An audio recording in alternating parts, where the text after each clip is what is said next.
Assalamualaikum warahmatullahi wabarakatuh.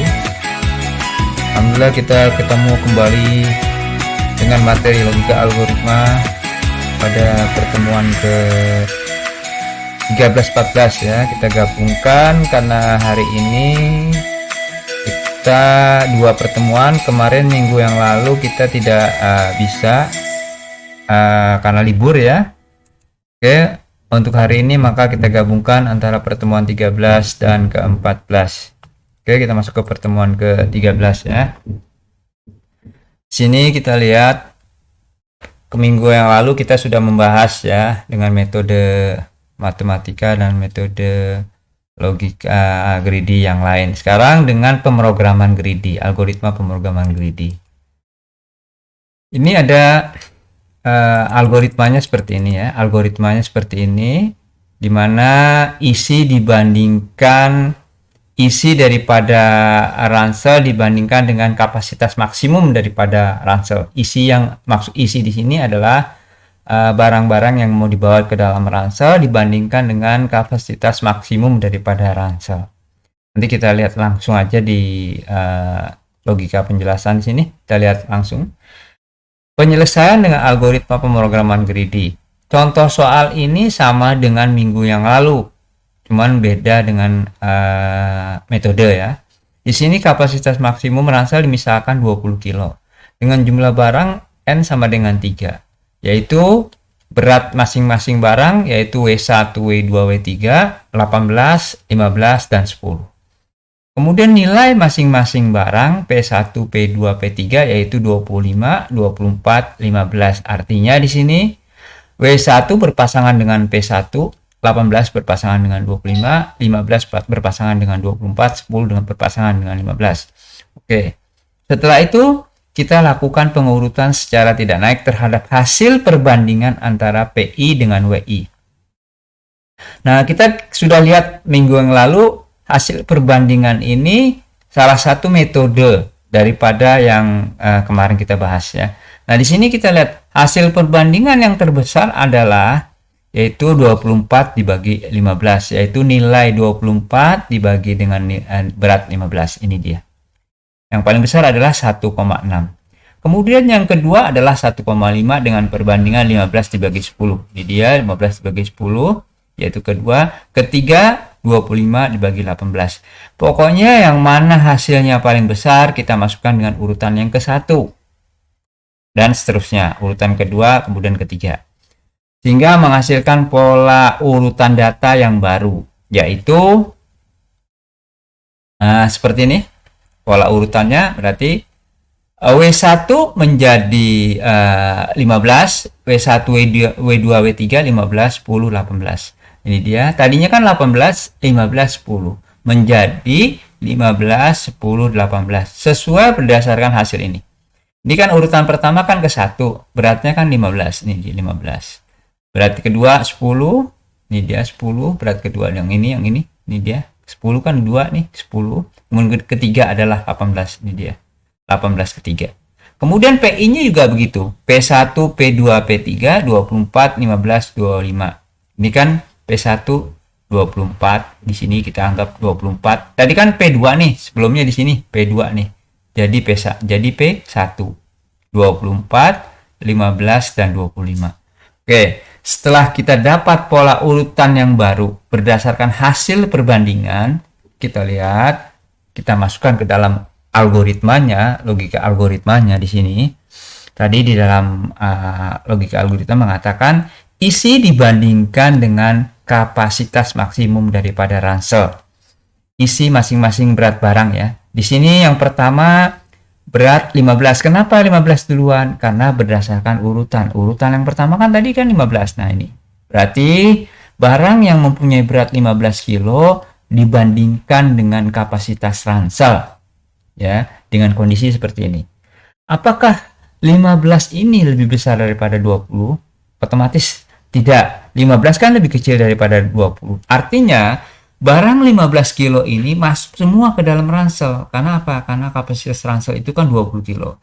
Jadi, kondisinya salah. 15 lebih besar daripada 20 salah. Artinya 15 masuk semua ke dalam ransel. Artinya di sini X1. Kenapa X1? Karena barang yang pertama X1 sama dengan 1. Kenapa sama dengan 1? Karena masuk semua 15. Masuk semua. Berarti bahwa barang tersebut dapat dimuat seluruhnya. Kemudian setelah barang dimuat ke dalam ransel yang 15 kilo, isi berkurang sama dengan 20 diambil 15. Sisa 5 kilo lagi yang harus dimasukkan ke dalam ransel. Kenapa? Karena kapasitas ransel tadi 20 kilo. Kita sudah memasukkan ransel kan 15 kilo. Artinya di sini tinggal 5 kilo. Sisa 5 kilo. Berarti I2. Ya, I2 kita masukkan lagi di sini. W2 berbanding dengan isi. 10 apakah lebih besar daripada 5? Kondisinya benar. Kalau kondisinya benar, barang yang mempunyai berat 10 kilo ini dibandingkan dengan ransel yang tinggal kapasitas 5 kilo ini tentunya tidak dapat dimuat semua.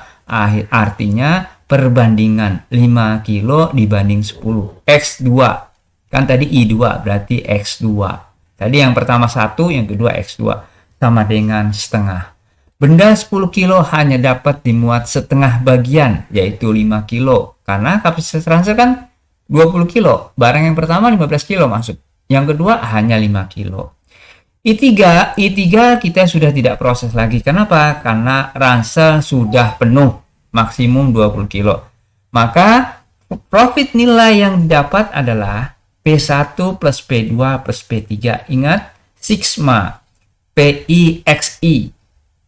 P yang pertama yaitu 24 kali 1. Di sini ya, mari kita lihat ya di sini. Kita lihat di sini. Ini dia. Ya kan urutan pertama kan nilainya 24 nih. Ini 24, 15, 25. Makanya di sini sigma PI1, sigma PIX P1X1 yaitu 24 kali 1. P1 24 tadi kita lihat ya. Kemudian X1-nya 1, ini dia, X1 1. Kemudian ditambah P2X2. P2-nya berapa tadi? 15 ya, kalau nggak salah 15. P2 ini dia 15. P2X2. X2-nya didapat setengah. Karena perbandingannya dia ya. Berarti ini 15 kali setengah. Ditambah 18 kali 0. Kenapa 0? Karena X3-nya sudah tidak bisa dimuat lagi. I3 ya sudah tidak bisa dimuat lagi. Maka hasilnya adalah profitnya adalah 31,5. Mudah kan dibandingkan yang metode yang minggu yang lalu. Langsung kalian dapat hasilnya adalah profitnya adalah 31,5. Oke ya, kita lanjutkan lagi. Dengan ya ini dia penjelasannya kalian baca lagi di dalam modul kalian ya di sini. Nah ini dia profit nilai adalah P1 plus P2 plus P3 sigma ya, sebetulnya sigma P1X1 plus sigma P2X2 sigma P3 kali X3. Hasilnya seperti ini. Hasilnya profit nilainya adalah 31,5. Nanti kalau di dalam UAS ada pilihan, ada nilai beratnya sekian yang tadi, nilainya dikasih tahu, kemudian tentukan profit maksimal, profit nilai daripada kapasitas yang dapat dibawa, apa aja barang yang dapat dibawa. Nah, kalian bisa cari dengan perbandingan ya, dengan perbandingan tadi. Mana nilai perbandingan yang paling besar, kalian masukkan urutan yang pertama, kemudian sesuai dengan urutan yang kedua dan ketiga. Hasil perbandingan yang besar nomor 1. Ya. Kemudian ini kesimpulannya. Cara matematika yang pertama minggu yang lalu lebih rumit dan tidak cocok untuk digunakan karena harus memperhatikan nilai probabilitas setiap item. Berarti kalian kalau misalkan itemnya banyak kan repot kalau secara matematika. Makanya digunakan cara algoritma greedy. Kriteria greedy dianggap lebih mudah dan lebih optimal dibanding cara yang lain, meskipun kekurangannya harus mengerjakan beberapa tahapan terlebih dahulu. Yang paling mudah adalah ini, algoritma greedy dengan perbandingan. Ini dia. Ya. Ini yang matematika dan kriteria greedy ini minggu yang lalu kita sudah bahas. Algoritma greedy yang barusan kita bahas lebih cepat penyelesaiannya, namun harus tahu algoritma dan harus paham cara penerjemahan algoritma. Selain itu, teknik ini akan efektif jika objek disusun secara tidak naik terlebih dahulu berdasarkan nilai PI dibagi WI. Jadi, kalian harus cari nilai PI dibagi WI. Yang besar masuk urutan pertama. Ini yang patokan dalam mencari algoritma greedy. Oke, kita lanjut ke pembahasan yang kedua, yaitu mengenai travel salesman. Menentukan waktu perjalanan seorang salesman seminimal mungkin. Ya, ini kita lihat langsung aja ke dalam contoh. Di sini ada travel salesman, contohnya model graf, dimodelkan di dalam graf ya. Jadi ini adalah pos pertama, pos kedua, pos ketiga, pos keempat, pos kelima. Bagaimana seorang salesman dapat mengambil koin-koin yang ada di pos-pos tersebut ya, atau surat-surat yang ada di bis-bis surat tersebut. Misalkan ini kantor pusatnya yaitu nomor 1, kantor pos nomor 1 adalah pusat. Ini bis surat ya, dulu kan ada bis surat ya, nomor 2 ada bis surat di mana, daerah mana. Bagaimana si seorang salesman ini, seorang kurir, dapat mengambil dengan waktu yang minimal ya, dengan waktu yang paling cepat di antara waktu-waktu yang diberikan. Oke, kita lihat. Simpul pertama, misalnya ada 4 telepon umum ya. Kantor pusat adalah simpul pertama. Dan misalnya ada 4 telepon umum. Nah, ini dia. 2, 3, 4, 5. Ini telepon umum, kantor pusatnya adalah simpul pertama. Oke. Dan bilangan pada tiap-tiap ruas menunjukkan waktu perjalanan antara 2 simpul. Jadi ini waktu. Ada waktu misalkan 7 menit, 8 menit, 10 menit, dan seterusnya. Kemudian kita lihat di sini. Angka penyelesaiannya ada dimulai dari simpul yang pertama yang diibaratkan sebagai kantor pusat, yaitu simpul 1. Dari simpul 1 pilih ruas yang memiliki waktu yang paling minimal. Lakukan terus pada simpul yang lainnya tepat 1 kali. Nantinya graf akan membentuk suatu graf yang tertutup. Ingat ya, akan membentuk suatu graf yang tertutup. Jadi, travel salesman adalah menghasilkan suatu graf yang tertutup. Kalian perhatikan kalau grafnya tertutup bisa dikerjakan dengan travel salesman ya.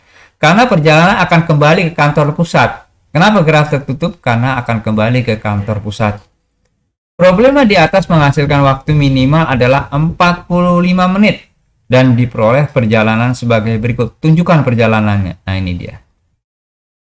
Oke, dihasilkan 45 menit dari graf yang ini. Ya, dari graf yang ini kita lihat. Yang pertama, seorang salesman berangkat dari nomor 1 ke nomor 2. Kenapa ke nomor 2? Karena paling minimum dibandingkan 3 waktu ini. 11, 12, 7 kan paling kecil 7.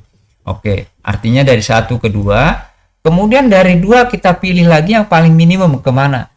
Apakah ke 4, apakah ke 5, apakah ke 3? Ke 59, ke 39, ke 48. Artinya ke 8 berarti. 2 ke 4. 2 ke 4, 8. Ini dia. Ya. Kemudian dari keempat, dari 4 ini, kita lihat lagi waktu yang paling terkecil ke tempat berikut. Dari nomor 4 bukan ke nomor 5 karena di sini ada 11. Waktunya diperlukan 11. Ke nomor 3 waktunya 8. Artinya kita harus ke nomor 3 dulu. Ini salah nih. Ini nomor 3 ya, ini nomor 3, ini nomor 5. Jadi 4 ke 3, 4 ke 3 ini 3 ya, kemudian waktunya 8, kemudian dari 3 baru 10, waktunya 5 baru waktunya 10, kemudian dari 5 ke 1 kembali lagi ke kantor pusat. Ini dia. Ini 5, kembali lagi ke kantor pusat, 1 waktunya 12. Dijumlahkan 7 tambah 8 tambah 8 tambah 10 tambah 12, hasilnya 45 menit. Ya, 45 menit. Oke. Saya rasa kalian ngerti, ini masih mudah ya, bisa dimengerti. Kemudian kasus yang kedua, menentukan biaya yang minimum dari setiap ruas graf yang membentuk pohon atau tree. Solusi dari permasalahan ini dengan memilih suatu ruas graf yang memenuhi kriteria. Jadi kalian kalau ingin mengerjakan permasalahan ini, kalian harus perhatikan dulu memenuhi kriteria atau tidak. Penambahan dari setiap ruas pada seluruh ruas yang membentuk graf akan menghasilkan biaya yang kecil. Jadi kita lihat dulu persyaratannya adalah memenuhi kriteria atau tidak. Syaratnya coba kita lihat selanjutnya. Nah ini dia. Kriteria yang ditentukan untuk mengerjakan minimum spanning tree adalah setiap ruas pada graf harus terhubung. Jadi tidak boleh graf itu tidak terhubung. Kemudian yang nomor 2, setiap ruas pada graf harus mempunyai nilai. Jadi harus mempunyai nilai. Kemudian setiap ruas pada graf tidak mempunyai arah. Jadi tidak mempunyai arah. Jadi kalau ketiga syarat ini terpenuhi, baru kita bisa mengerjakan minimum spanning tree. Kita lihat di sini. Proses total minimum cost terbentuknya graf dengan tahapan sebagai berikut. Dengan apakah memenuhi kriteria minimum spanning tree, lakukan secara urut dari simpul ruas awal sampai dengan ruas akhir, ambil nilai yang paling kecil, lanjutkan sampai dengan semua simpul ruas tergambar pada spanning tree, jumlahkan nilai cost yang dipilih tadi. Kita lihat di sini. Ini ada grafnya seperti ini. Apakah graf ini memenuhi unsur untuk menyelesaikan minimum spanning tree? Kita lihat kriterianya. Graf ini terhubung semua. Terhubung semua ya, tidak ada yang menggantung sendiri, terhubung semua. Terhubung semua, kalian lihat, kalian perhatikan. Nomor 1 terhubung ke nomor 4, nomor 2, nomor 5. Terhubung ya, jadi tidak menggantung sendiri. Kemudian graf tidak berarah. Graf tidak berarah, tidak ada anak panah di sini, tidak ada arahnya. Bisa ke sini, bisa arahnya ke sini, bisa arahnya ke sana. Sama aja. Graf mempunyai label atau nilai. Ini dia. Ada 10, ada 45, ada 30. Jadi graf ini sudah mempunyai syarat terpenuhi. Oke, kita kerjakan minimum spanning tree-nya. Ini dia, kita lihat.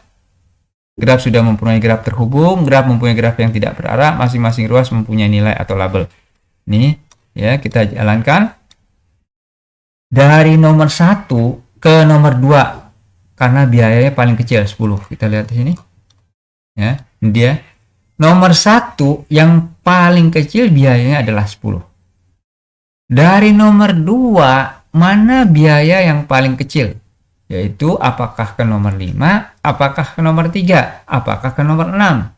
Ternyata yang paling kecil adalah ke nomor 6, 25. Jadi 1, 2, kemudian dari 2 ke 6. Betul, dari 2 ke 6 kita lihat tadi. Ya, kita lihat tadi sini 2 ke 6. Betul, 25. Ini dia ya, dari 1 ke 2, kemudian 2 ke 6. Oke, kemudian dari nomor 2 sudah. Beda dengan tadi ya, dengan travel salesman, ini kalian jangan samakan dengan yang tadi ya, dengan travel salesman. Kalau travel salesman berlanjut dari nomor 6. Tapi kalau minimum spending tree, kita lihat berdasarkan nomor-nomor ini, simpul-simpul ini. Nomor 1 sudah, nomor 2 sudah, kemudian nomor 3. Nomor 3 mana yang paling kecil biayanya, yaitu ke nomor 6, artinya 3 ke 6. 3 ke 6 yaitu 15. Betul nggak? 3 ke 6, 15 di sini. Nih. Nah, ini dia 3 ke 6, 15. 1 ke 2 yang tadi, 2 ke 6, kemudian 3 ke 6, 15. Kemudian dari 3, kemudian ke 4, nomor 4. Kita lanjutkan 4 ke 6. Benar tak 4 ke 6? Karena dia paling kecil, 4 ke 6. 4 ke 6. Ya, betul. Karena 4 paling kecil ke 6, bukan ke 1. 4 ke 6. Ya, jadi 4 ke 6, kemudian habis 4, 5. 5 yang paling kecil kemana nih? 5 ke 6, 5 ke 3, atau 5 ke 2. Artinya 5 ke 3, 3 ke 5 ya. Kita lihat sini. 3 ke 5, 4 ke 6, oke. 1 ke 2, 4 ke 6, 3 ke 5, mana sih? 5. 3 ke 6 tadi ya, 3 ke 6 udah. Nih dia 3 ke 5. Nih dia 3 ke 5 ya. 3 ke 6, 15 paling kecil, kemudian 3 ke 5. Nih dia 35. Hasilnya 35. Dijumlahkan 10 tambah 25 tambah 20 tambah 15 tambah 35, yaitu hasilnya 105. Jumlahnya 105, hasil penjumlahan dari 10 tambah 25, 35, 55, 55 tambah 10, 70, 70 tambah 35, 105. Ini jumlahnya. Total cost, biaya yang diperlukan dalam graf berbentuk seperti tadi, yaitu 105. Kalau kalian disuruh gambar, ya ini hasil gambarnya seperti ini. Ini tidak harus seperti melengkung seperti ini. Pokoknya kalian atur sedemikian rupa, gambar tidak harus sama persis kayak seperti ini ya.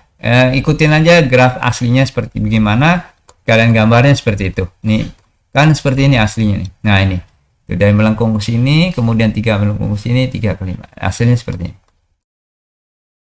Ini dia hasilnya, ini dia.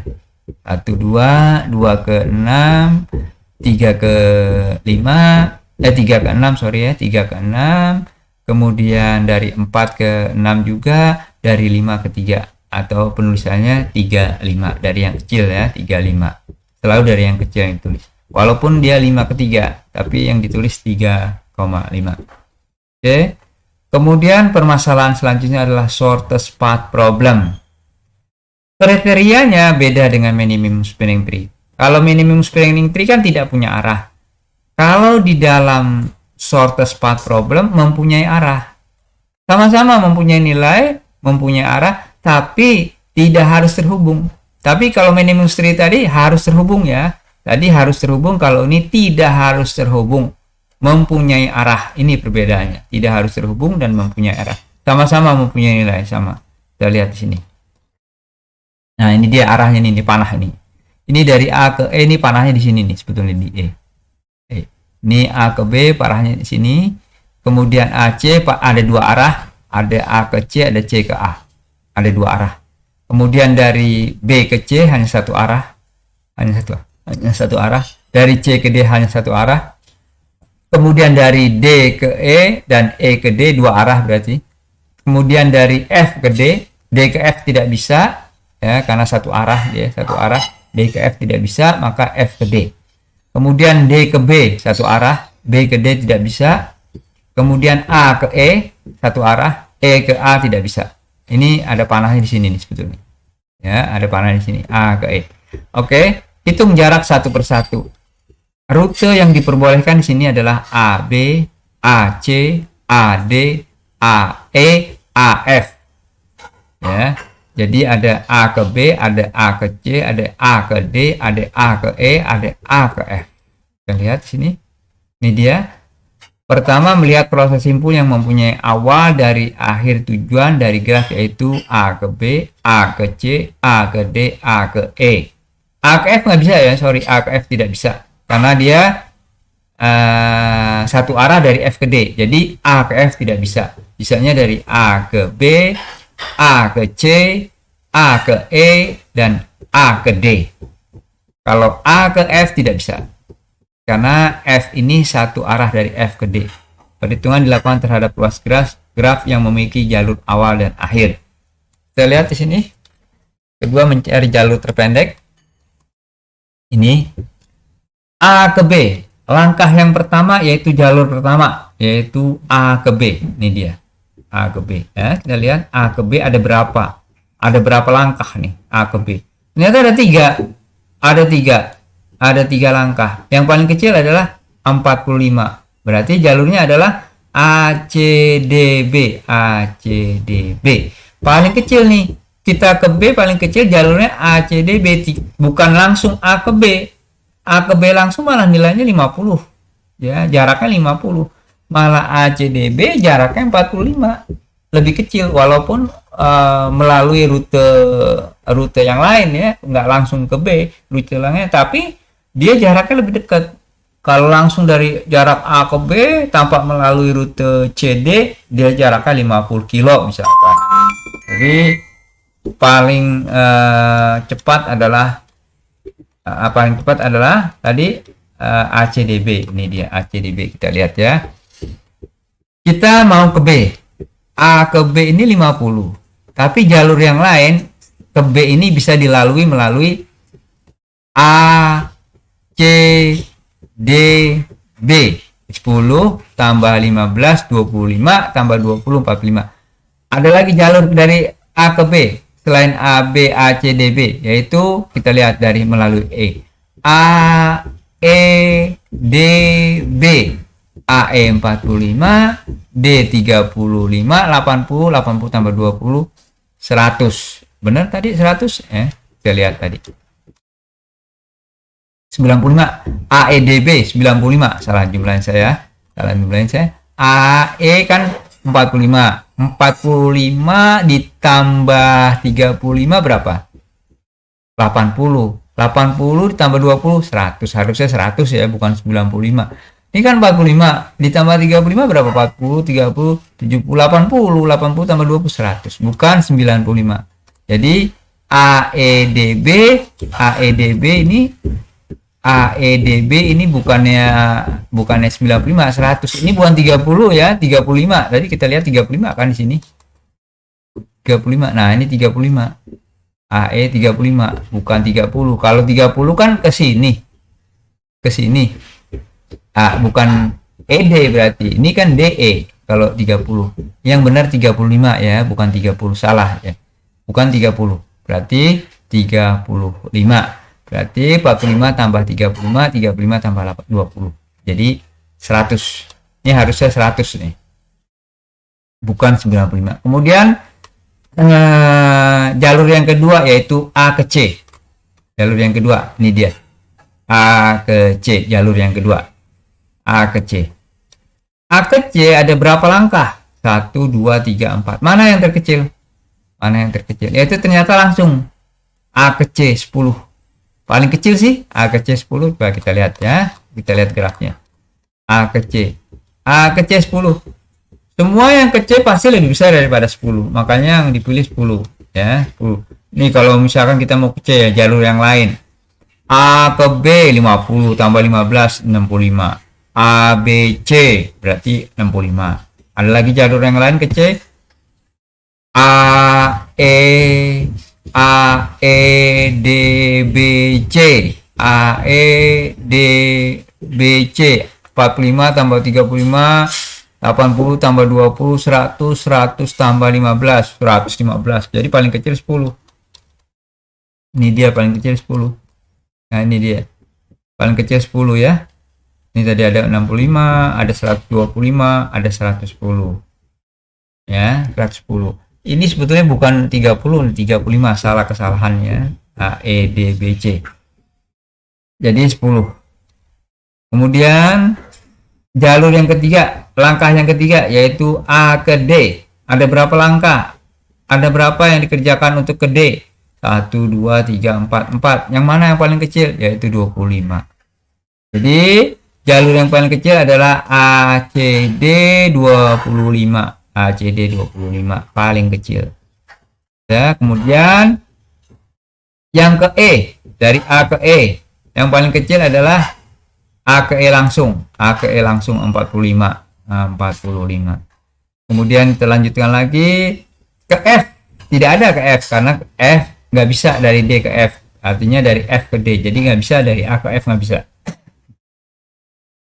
Makanya hasil disimpulkan seperti ini. Shortest path problem. Tabel jalur shortest path problem adalah AC ke 10 yang paling kecil. ACD yang paling kecil. Untuk ke D yang paling kecil adalah ACD. Untuk ke B yang paling kecil ACDB 45. Untuk ke E yang paling kecil langsung AE 45. Yang pertama untuk ke C langsung AC 10.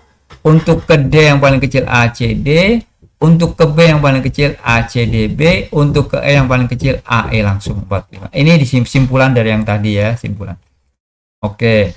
Nah, sekarang kita langsung masuk ke dalam pertemuan selanjutnya. Pertemuan selanjutnya kita langsung masuk. Kita lihat ya. Oke ya, kita masuk ke pertemuan mengenai pewarnaan. Kita lihat ya. Ini bagaimana kalian bisa menentukan jalur-jalur di dalam trayek lalu lintas. Jadi kalau misalkan kalian dapat pekerjaan di suatu departemen perhubungan, bagaimana kalian bisa menciptakan, merekayasa atau mendesain lampu lalu lintas. Ini kita lihat ya di sini langsung. Ini kita lihat langsung. Pewarnaan. Problem pemberian warna kepada semua simpul sedemikian sehingga dua simpul yang berdampingan ada ruas yang menghubungkan kedua simpul tersebut. Banyak warna yang dipergunakan diminta seminimal mungkin. Nah, seminimal mungkin ya, diminta seminimal mungkin. Kita lihat di sini, ini ada jalur atau trayek seperti ini. Ada jalur B yaitu dua arah, D satu arah, C satu arah, A satu arah, E satu arah. Bagaimana kita menentukan pola lampu lalu lintas dari jalur yang ada ini, ya, supaya tidak terjadi kecelakaan.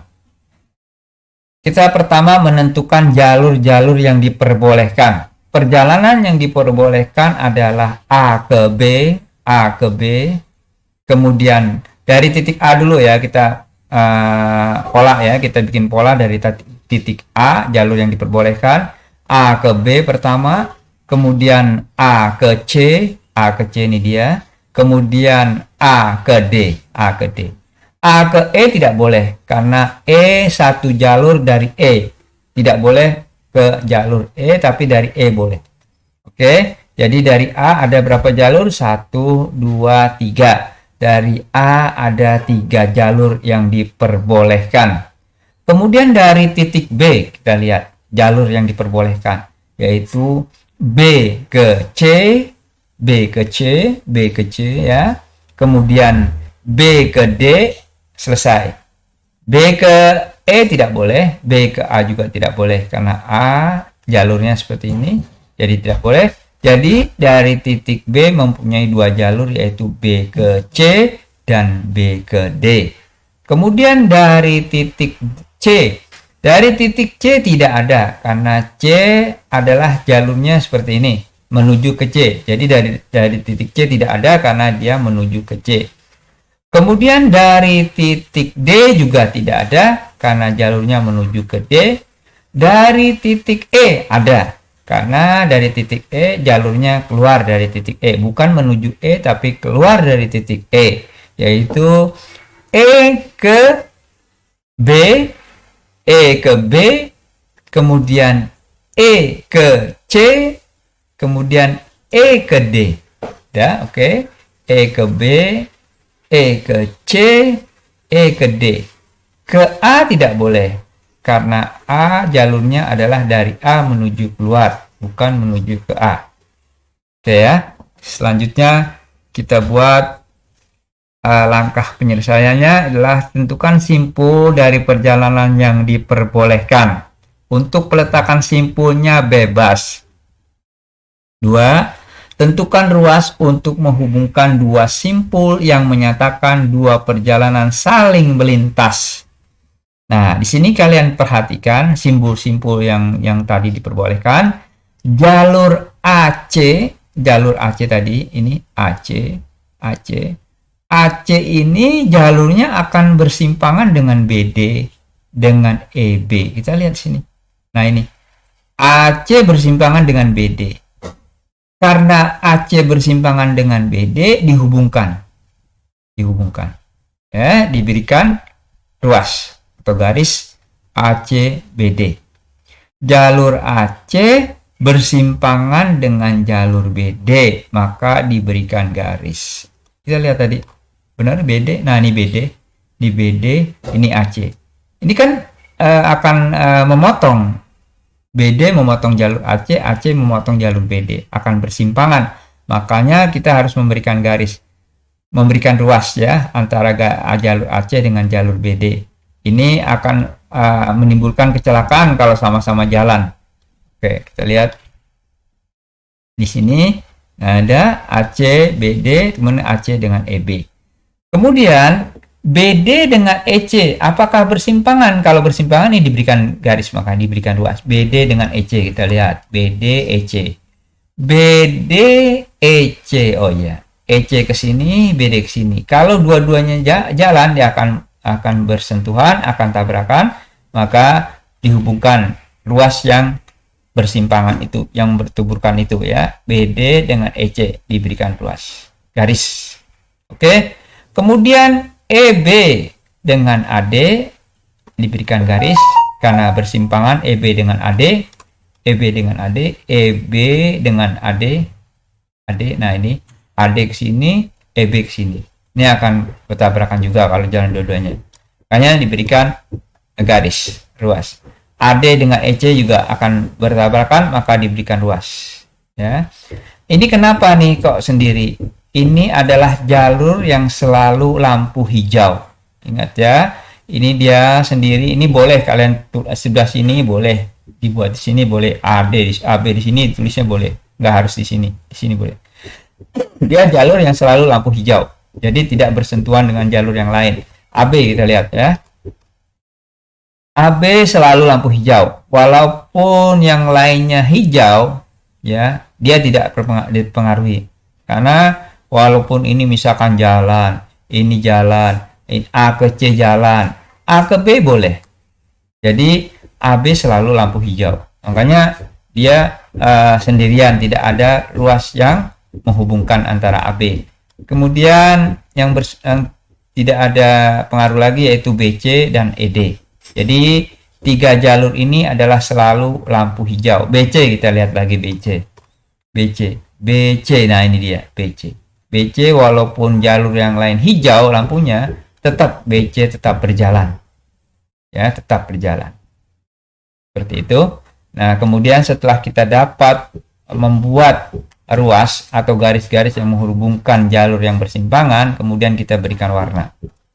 Ini dia. Warnanya kita berikan seminimal mungkin. AC karena bersimpangan dengan BD, kita berikan warna yang berbeda. Ini misalkan putih, ini hitam. Ya, ini hitam. Ini putih, ini hitam. H ini bisa hitam, bisa hijau. Ya, di sini ditentukan nih H ini hitam ya. Hitam. Putih, hitam. Kemudian EB juga hitam. Tidak boleh ini beda. Kalau di sini masih bisa diberikan warna yang sama, berikan warna hitam lagi aja. Ya, karena jangan terlalu banyak memberikan warna yang berbeda. Seminimal mungkin ya, warnanya seminimal mungkin kalian berikan seminimal mungkin warnanya. Makanya di sini diberikan lagi warna hitam. Oke, setelah itu ini ada ruas yang menghubungkan ya. Ini kesalahan modulnya. Ini ada ruas yang menghubungkan BD dengan EC. Tadi kan ada yang menghubungkan ruas. Nih. Nah ini BD EC kan ada ruas yang menghubungkan. Makanya jalur BD warnanya hitam. Di sini EC warnanya merah. Kenapa bukan putih? Kalau di sini putih P, di sini tidak boleh P lagi. Di sini hitam tidak boleh juga karena di sini sudah ada hitam. Makanya warna yang berbeda merah. Jadi warnanya harus seminimal mungkin, tidak boleh sama, dan juga misalkan dia harus sama, tidak boleh yang dihubungkan dengan ruas. Kalau sama nggak boleh dihubungkan dengan ruas. Kalau sama, ya. Ini lihat, kalian perhatikan HBD dengan EC ini kan bersimpangan, tidak boleh warna sama. HM, PH, HP. MP tidak boleh warnanya sama. Di sini misalkan hitam, di sini udah hitam tidak boleh. Ini kan ada nih, ini kesalahannya, ini harus ada ruas ya, harus ada garis. Ini hitam, di sini harus hitam lagi, nggak boleh. Merah, putih tidak boleh. Di sini udah ada putih, di sini ada putih, tidak boleh putih. Di sini harus warna yang berbeda. Makanya maksimal warna yang diberikan hanya 3 berarti, yaitu putih, hitam, merah. Putih, hitam, merah ya. Udah kita dapat, berarti ada 3 pola. Warna putih, warna hitam, warna merah. Nah ini dia. Ya, kita lihat bahwa simpul A, B, B, C, dan ED tidak dihubungkan oleh suatu ruas yang tadi selalu lampu hijau ya. A, B, B, C, dan ED. Jadi untuk simpul tersebut tidak pernah melintas perjalanan lain, dan simpul tersebut selalu berlaku lampu hijau. Kemudian dari hasil tadi kita dapat pola 3, yaitu berdasarkan warna putih, berdasarkan warna hitam, berdasarkan warna merah. Putih ada AC dan AD. AC, AD. AC, AD. Ini warna putih ya, AC, AD. Warna merah EB, EC, warna hitam BD. Ini dia. Warna hitam BD, warna hitam BDEB warna merah EC. Nah, warna merah EC, warna hitam BDEB. Nah, ini dia. BDEB. Warna putih ada 2, warna hitam ada 2, warna merah hanya 1. Yaitu ini dia. Ini selalu lampu hijau. Jadi tidak dilihat ya. Kita lihat nanti pada akhirnya tinggal diikutkan serta saja nih A, B, B, C, E, D. Nanti diikut sertakan ke lampu-lampu yang selalu hijau. Kita lihat nanti ya. Di sini. Kita sudah dapat 3 pola berdasarkan 3 warna ya, yaitu putih, hitam, merah. Dan setelah itu dari langkah kelima tadi diperoleh 3 fase, yaitu putih, hitam, merah. Nah, ini sini kita lihat fase yang pertama berdasarkan warna putih. Lampu lalu lintas yang selalu hijau yaitu ACAD. Warna putih kan tadi ACAD di sini. Nih, warna ACAD. Lampu lalu lintas yang hijau berdasarkan warna putih yaitu ACAD ditambah lampu yang selalu hijau tadi yaitu jalur AB, BC, ED. Jadi ada 5 jalur lampu hijau sini. Ini lampu hijau ya, lampu hijau ada 5 jalur, sisanya lampu merah yaitu jalur BD, EB, EC. Ini berdasarkan pola fase pertama yaitu warna putih. Warna putih tadi yaitu ACAD kan, warna putih. Nah, ini ditambah 3 jalur yang selalu hijau. Semua jalur kan ada 8, sisanya tinggal diberikan warna merah. Tadi kan 8 jalur yang diperbolehkan ya. Ini sini kita lihat jalur yang diperbolehkan kan ada 8. Ini kita lihat ya. Nah, ini 1 A ke B, A ke C, 1 2 3 4 5 6 7 8. Ada 8 jalur. Makanya kalau 5 jalur hijau berarti tinggal 3 jalur yang merah. Nih. Sini nah ini. Kemudian berdasarkan pola fase kedua yaitu warna hitam.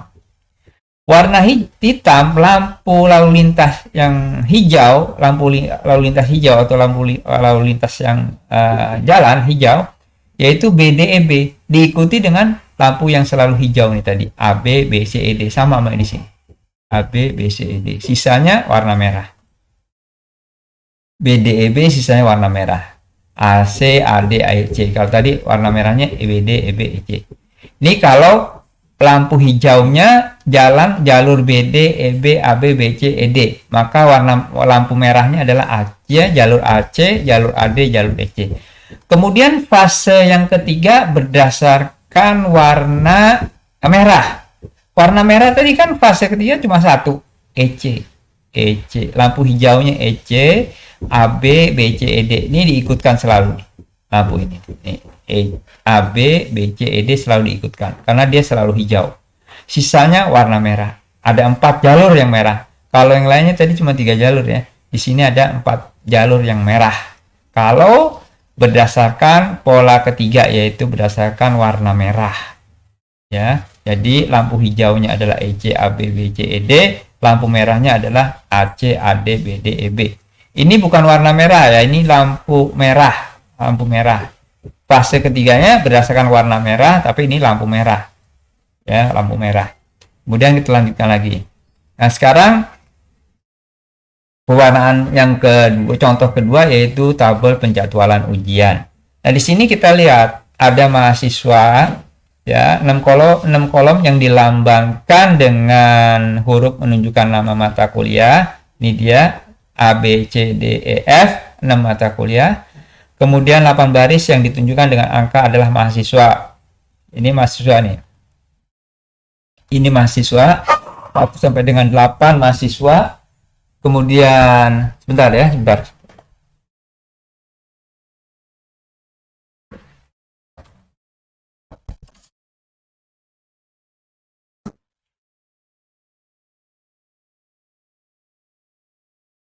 Nah, ini kita lihat sini tadi 8 ada 8 mahasiswa. Ada mahasiswa yang pertama mengambil mahasiswa mata kuliah berbarengan yaitu BE.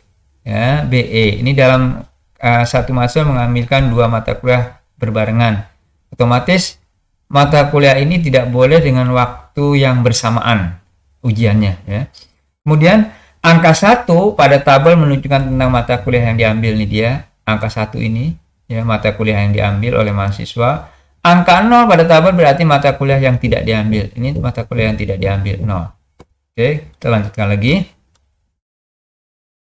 Permasalahan tabel penjadwalan ujian. Ada mahasiswa yang mau ngambil 2 mata kuliah sekaligus. Permasalahannya itu, tim pembuat jadwal harus membuat jadwal ujian yang sesuai agar jadwal ujian mahasiswa tidak bentrok.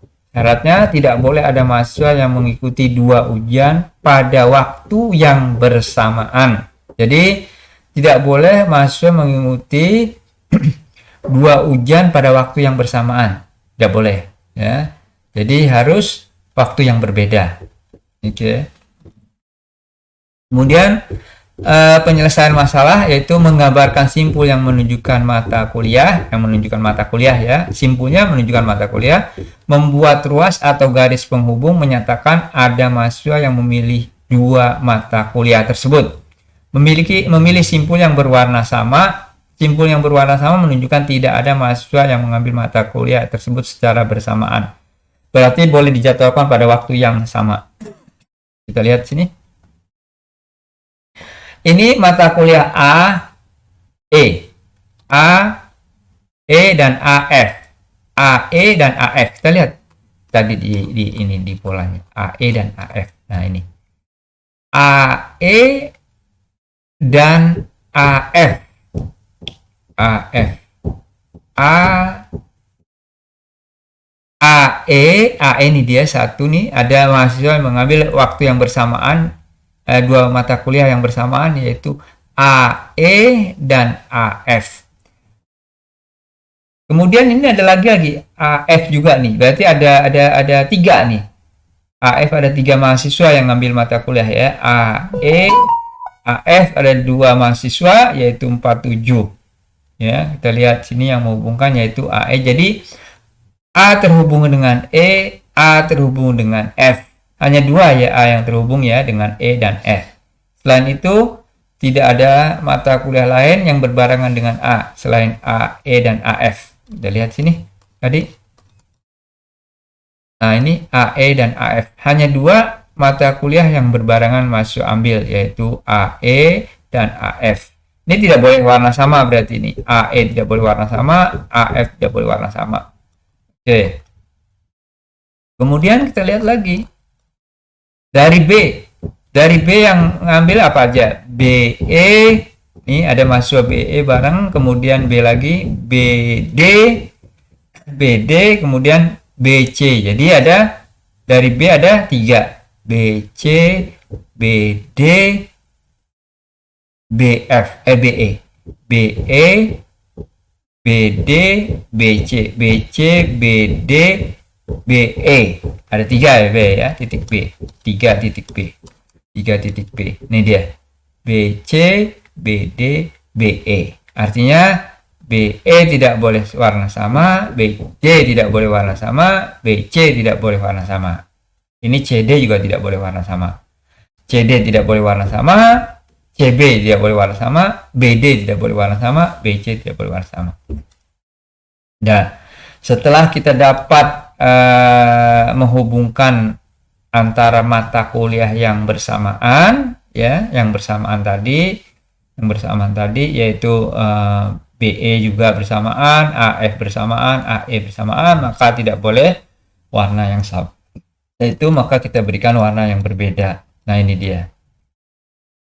Di sini misalkan P, kita berikan warna P yaitu putih. Kemudian E tidak boleh sama dengan A yaitu kita misalkan merah. Makanya di sini E merah, B-nya boleh lagi putih karena dia tidak berhubungan dengan A, boleh putih. F-nya M. Nah, merah lagi.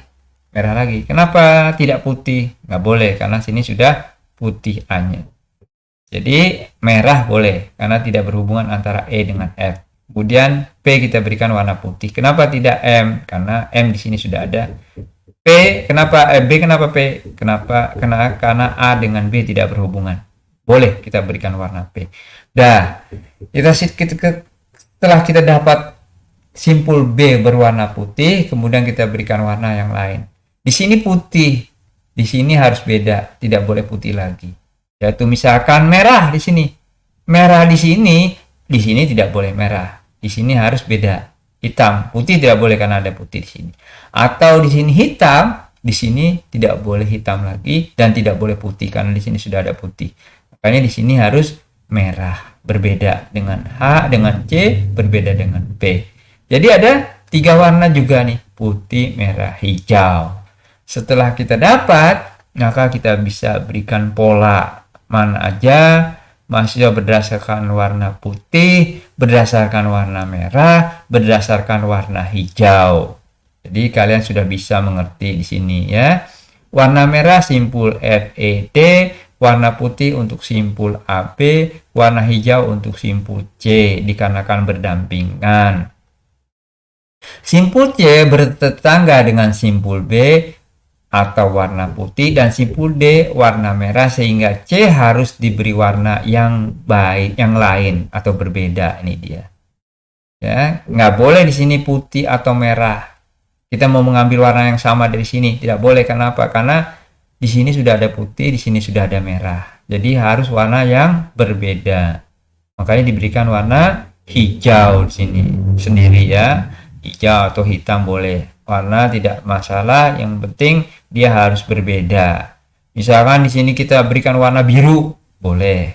Ya, yang jelas harus berbeda dengan D dan B. Harus berbeda. Di sini kebetulan warnanya hijau. Jadi udah dapat 3 warna ya pola ini. Nah, jadi di sini udah jadwal untuk ujian sehingga diperoleh hasil sebagai berikut. Simpul merah FED ini boleh, FED tadi FED F E D ini boleh waktu yang bersamaan.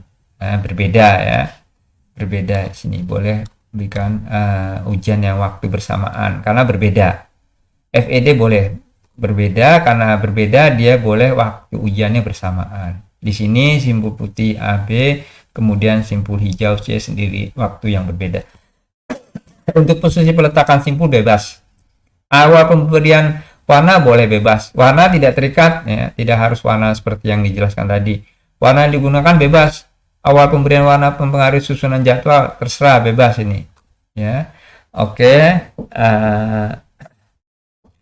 Kalian sampai di sini dulu. Tapi saya rasa kalian bisa mengerti ya apa yang saya jelaskan, ya. Mudah-mudahan semua bisa mencerna. Terima kasih. Saya rasa wassalamualaikum warahmatullahi wabarakatuh.